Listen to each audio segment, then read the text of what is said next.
We are playing a game. And the game runs like this. The only thing you really know is what you can put into words.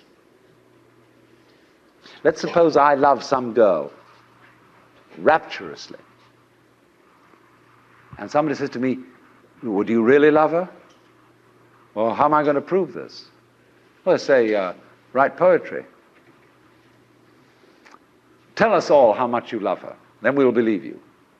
So if I'm an artist and I can put this into words and convince everybody that I've written the most ecstatic love letters ever written, they say, all right, okay, we'll admit it. You really do love her. But supposing you're not very articulate, are we going to tell you you don't love her? Surely not. You don't have to be Heloise and Abelard to be in love.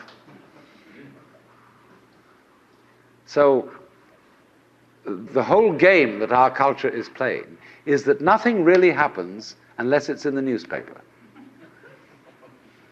So when we're at a party and there's a great party, somebody said, it's too bad there wasn't a tape recorder. And so our children begin to feel that they don't exist authentically unless they get their names in the papers. And the fastest way of getting your name in the papers is to commit a crime. And then you'll be photographed, then you'll appear in court, then everybody will notice you. It really happened if it was recorded. In other words, if you shout and there doesn't come back an echo, it didn't happen. Well, that's a real hang-up. It's true, there's fun with echoes. We all like singing in the bathtub because there's more resonance there.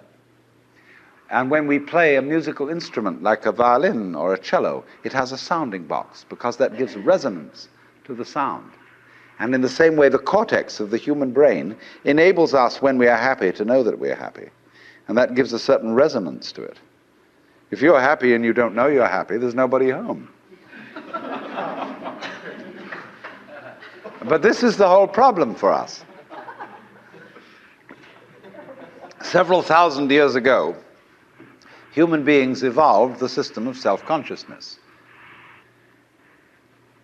And they knew. There was a young man who said, though, it seems that I know that I know. What I would like to see is the I that knows me when I know that I know that I know. You see? And this is the human problem.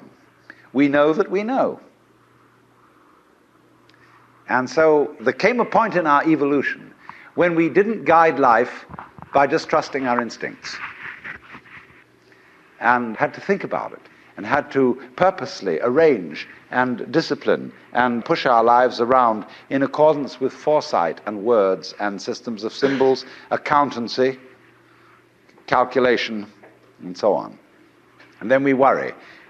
Once you start thinking about things, you worry as to whether you've thought enough. Did you really take all the details into consideration? Was every fact properly reviewed? And by Jove, the more you think about it, the more you realize that you really couldn't take everything into consideration, because all the variables in any human decision are incalculable. So you get anxiety. And this, though, also, this is the price you pay for knowing that you know, for being able to think about thinking, to feel about feeling. And so you're in this funny position. Now then, do you see that this is simultaneously an advantage and a terrible disadvantage?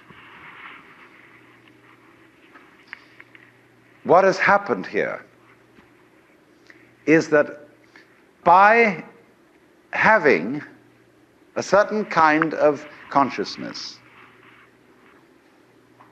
a certain kind of reflexive consciousness, being aware of being aware, being able to represent what goes on fundamentally in terms of a system of symbols, such as words, such as numbers. You put, as it were, two lives together at once, one representing the other.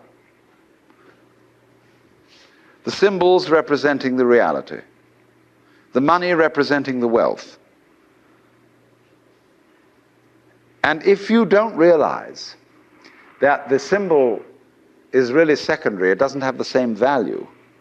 You know, people go to the supermarket and they get a whole cartload of goodies and they drive it through, and then the clerk fixes up the counter and this long tape comes out. And you say, $30, please. And everybody feels depressed.